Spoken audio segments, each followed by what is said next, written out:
Hello, sailors. This is Fiona Prentice. She's going to be guiding you through your lesson today. Just kidding. It's me, Mrs. Pia, on location with my cat. I'm going to show you my other cat in just a second so I can be fair. I don't want to be biased and only favor one cat versus the other. And this is the remarkable Pip Apprentice hanging out. She knows she's royal and regal, all about that tabby cat life. Anyway, this morning we're going to kick it off with some quirky cat characters. So on slide 2, teachers, there is a clip called Cat Burglar, and this cat he goes snooping around to his neighbors like laundry lines and likes to take things from their yards. He has a particular penchant for bras. He likes to steal neighbor ladies' bras off their cleaning lines. So that's fun. And then second clip are just different cats about town, rocking out with their bad self in their communities and going on adventures. I think cats get a bad rap for being lazy, even though they're just sitting here getting it done, being rocking out with their bad self. All right, so enjoy the clips, and I will meet you back in this video. All right, enjoy. And so today we are going to open up your bias and connotation student slides. And yesterday you had this guy, and whether you were the evil neighbor and your, whatever, M16 was loaded, cocked, ready to rock, and you're ready to gun down Sparky for the steaming landmines he leaves on your front porch, or you were this dog obsessed little whatever crazy pet owner like my brother. He was just showing me today. He has an app on his phone that he pays for called Furbo, and it's a doggy cam. So when they're not home, they get a camera that pans in on where their dog is and a speaker so they can talk to him. And this little treat icon pops up, and they swipe up, and then a treat fires off out of this little dispenser, and the dog runs over and eats it, and they talk to him, and they play music. It's ridiculous. Okay, so whether you think this dog has hung the moon, you wanted to show some bias in your slides. So if you wanted to teachers pause and have kids share best lines, that would be fantastic. And then we will move into your next slide 5, bias practice. I'll meet you back in just a second. All right, and we're back. So bias practice. We know that bias is attitude, it's feeling, it's the way the author, the speaker approaches their subject with how they color it with their own attitudes, opinions, and feelings.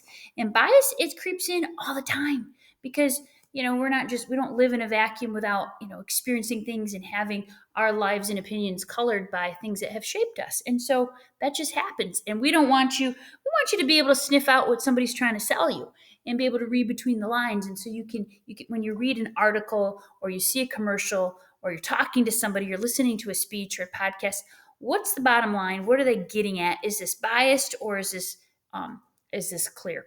So number 1, the neighbor's dog bombarded me with slobber. We're going to practice what bias is. You know it, you practice it, you use it, you can recognize it, so you see it in all these different media messages that we have. So for number 1, go ahead and below this, make it positive. The neighbor's dog bombarded me with slobber. That's really negative. Change it. You love this thing. You love when Mr. Jenkins come, frolicking over and prancing over, and he's not slobbering you. He's just kissing you, whatever, okay? And then go on to number 2. I babysat Henry, the preschooler. That's pretty neutral. Doesn't give you a lot of feeling or bias about little Henry. So I don't know if Henry is, one of Satan's little minions, or is he, I don't know, a little angel himself. Go ahead and put something there for number 2. And then you may share out in your crew. I will pause, do 1 and 2, and then share practicing bias. All right, so good. Today we are going to learn something called word connotation. And this is really important.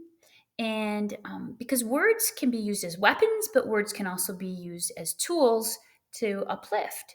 And so words like nails can be removed, but the holes remain. So for number 1, I'd like you to be able to respond, how are words like nails? And number 2, how can words and nails be used positively? And then how can they be used negatively? So I will pause so you can capture your thinking there. All right, so we just built a deck in our backyard. So I had a lot of practice, beating with a hammer And when you nail something, obviously it creates this puncture wound. And sure, I can pull that nail out. I can fill it with wood glue or filler or whatever kind of patch you want to use and sand it down so it's smooth again. But if I look close, I can still see the outline. I can still see the indentation.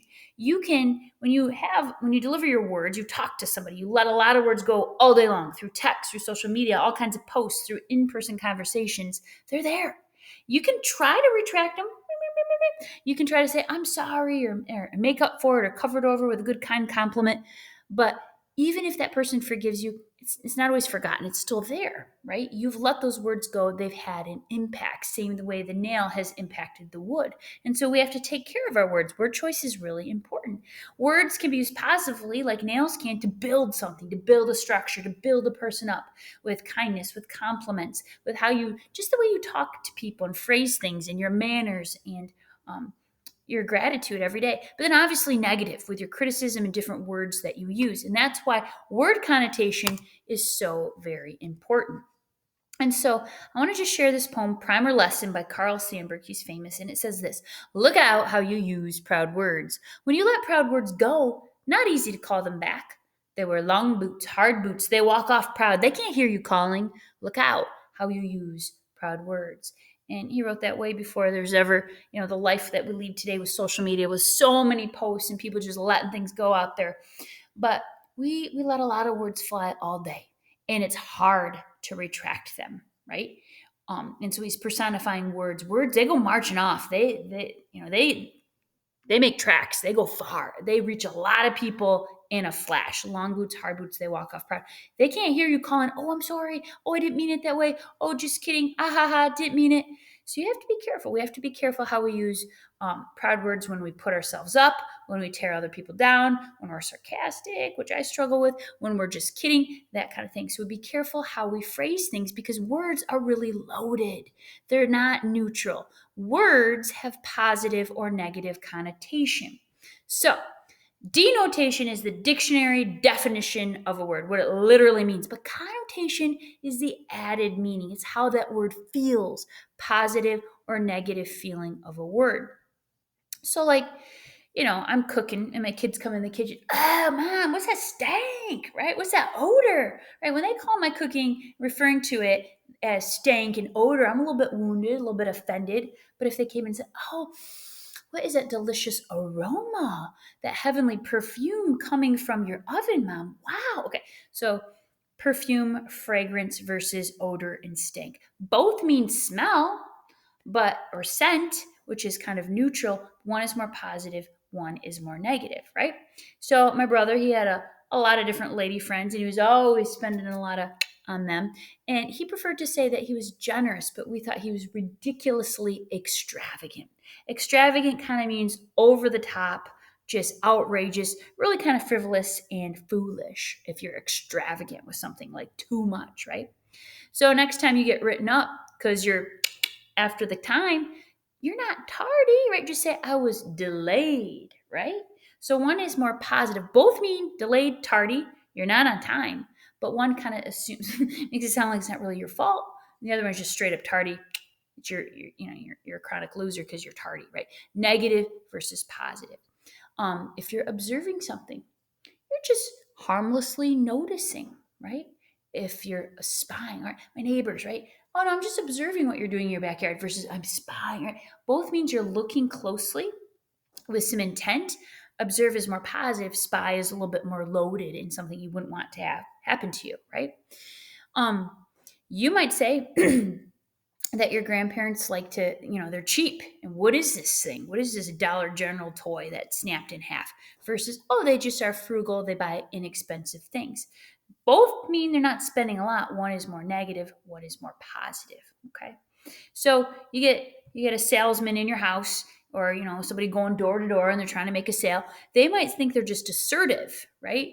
And bold and trying to sell you this, where you find them to be really pushy, like too much, right? A request, hey, could you do this, versus do it now. All right, a request versus a demand.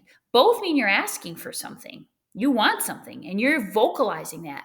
But one is more negative, one is more positive. So it's all in how we phrase things, right? Teachers know this when we're talking to parents at conferences. Oh, your son, he's just so spirited and energetic, aka won't will never shut up, okay? Super hyperactive, out of control, bonkers, okay? Both mean this kid has enormous amounts of pep and spunk, but one is phrased more positively, one is more negatively. And you have to use words in the way you want them to be taken and perceived. So when you speak, when you write, when you post, when you text, when you let your words go, you need to consider their connotation, the added emotional meaning of a word, how that word feels. Okay. So I want us to practice with this. Join me on slide 9, if you would please. So in Cat on the Go, this cat, it wasn't just slender. Okay, slender means you don't have a lot of, not a lot of cushion there. Okay, you're little, no extra added fat layers, slender. But a negative way to say slender is emaciated, like bones bursting through your skin, like disgusting, like the cat and Cat on the Go, emaciated. Okay, so it's kind of like when you're at Home Depot and you're looking at the paint chips, the paint samples. My kids love to look at those, and you grab a blue, and it's like a light blue and a little bit darker, and then finally gets down to navy. There's different shades of this. It's kind of like this. Words, they have different levels of emotional intensity. So number 2, talkative. Now make that negative, like somebody who would never shut up. What could you do for number 2? Okay, what could you say? Go ahead and type something in there. Then right across on number 3, sorry, I would love for you to do the same thing. Somebody's bold, but you might say like they're obnoxious, they're over the top, okay? And then I'll just give you some examples for the rest. Childlike versus, oh, you know, what are they? Experienced versus what? A disagreement versus a what? Aroma versus what? Okay? You go ahead, fill in the rest with negative connotation. Okay, so if you need more time, you can continue pausing. Otherwise, talkative, we could say just like hyperactive, obnoxious, motor mouth. Bold, you could say forceful, aggressive, obnoxious. For childlike, you would say that's immature, naive, ignorant. Number 5, somebody who's experienced, the negative way of saying that, okay, they're ancient, they're old. 6, just a disagreement versus a fight or a battle. And number 7, aroma, you'd say like odor, stank, stench, something like that. All right. So people in advertising or marketing, and many of you will go into these type of fields, right? In your line of work, in your profession, you're going to want to sell something, or you're going to want to market your product so it's perceived in a certain way. Sports teams and owners know this, right? So I want you to right now take a second, and on this slide, you may talk to your podmates. Do a brain dump of all the sports teams that are named after animals. I will pause. You go. All right, you can just call them out in your crew, but animals, like what? What do we have? We have the tigers, the lions, the bears. We have Bengals, right? Generally, the animals are not always. I mean, there's some cardinals and things, but the animals are animals that are vicious, fierce, wild, large, savage, predators, right? Because that has connotation, and they want to think of the sports team as being wild, fierce, tough, deadly, scary. Okay, so let's go to number 2. There's a reason that we don't have sports teams like the Rockford Rainbows. Okay, I want you to think of teams that are named after a force of nature, like a weather pattern. I will pause, come up with what you can. Right, often. So go ahead and share some out. But we see forces of nature that are deadly, right? Not things like a breeze, okay, like the Baltimore breeze, but things that like fury, hurricanes, lightning, thunder, things that are wild, things that are scary, things that are strong.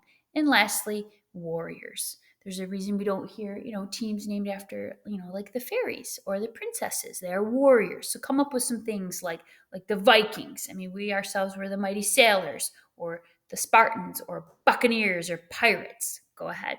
I'll pause. Okay. So these warriors, people who wage war, invade, raid, pillage, take no prisoners, and it's all or nothing. So they are mighty, they are strong, they are fierce, they are deadly. And so words have connotation, they have weight, they have emotional meaning beyond just what it is, right? Now, obviously, some certain nouns like chair, I mean, they don't, but a lot of your adjectives, a lot of your verbs do. Okay, like your friend, you get a haircut, they get a haircut. You don't want to say, "Oh, that's weird." Oh, that's unique. That's really different. That's one of a kind. That's a more positive way of saying it's not normal. Okay, so we have to bear this in mind when we write. Okay, so go ahead and let's go down to slide 11. And our author, Dr. Harriet, he was really rich with his use of bias in the story. This is not a detached medical account of his experience with an animal. He doesn't talk about, like a male, striped orange tabby, approximately, 7 years old, was brought to me by a female in town, Marjorie Simpson. And he doesn't just give this detached personal medical account, but this story is rich with voice, with feeling, his bias. We know how he fell in love with the cat. We know how his wife did, and they let that show. So what kind of words does he use to remark about the cat? How does he describe Oscar? Oscar's mannerisms, Oscar's power when he heals, Oscar's social idiosyncrasies. So, what you're going to be doing is you're combing through the text, and it's a little bit higher level, but now you have to identify the author's use of bias. You did some of your own, so you're familiar with that when you wrote Dream Dog versus Mangy Mutt, and you were, the predator stalking owner wanted to take out old Sparky versus the adoring, owner that you donate a kidney to this thing, okay? So I want you to notice now how Dr. Harriet does this, okay? So when you open the text, I'll pause, I pull up my text. Okay, so I'd like to give you some examples. He doesn't just say, at 11:53 p.m., Feline was sleeping at blah, blah, blah in his bed. He says, as I floated off to sleep, it was good to know that my patient was so comfortable, but I wondered if he would be alive in the morning. That shows some care, concern, some, oh, I'm so relieved. That shows some bias. So you may not use that one, but that's a good example. You will find some great ones if you scroll down from 384 and 385, where the cat is really becoming ensconced or part of these people's lives, and how he describes the cat. How it's from then on, it was sheer joy to watch the furry scarecrow fill out and grow strong.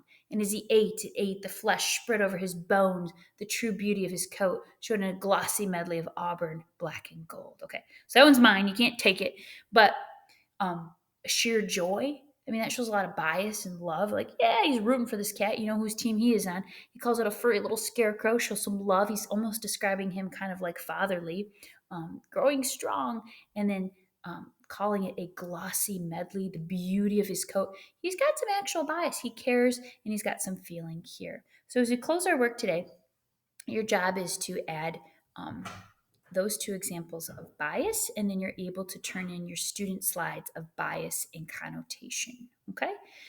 One thing before we go, tomorrow we will have a quiz over the story, and Ms. McCaskey will review that a little bit with you. So I just want us to think about the conflict in the story. Is it man versus man? Is Dr. Harriet battling with somebody? Are the Gibbons really against him? Is he against the Gibbons? Is it versus society? He's trying to take the world on. Is it versus nature, ghosts like spirits and the supernatural? Or is it Dr. Harriet versus himself? So you think about it.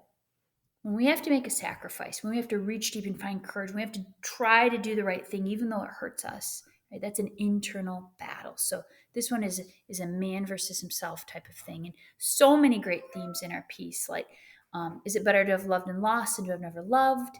Doing what's right is difficult. Take risks. I think his experience with Oscar, he's a better vet for knowing Oscar.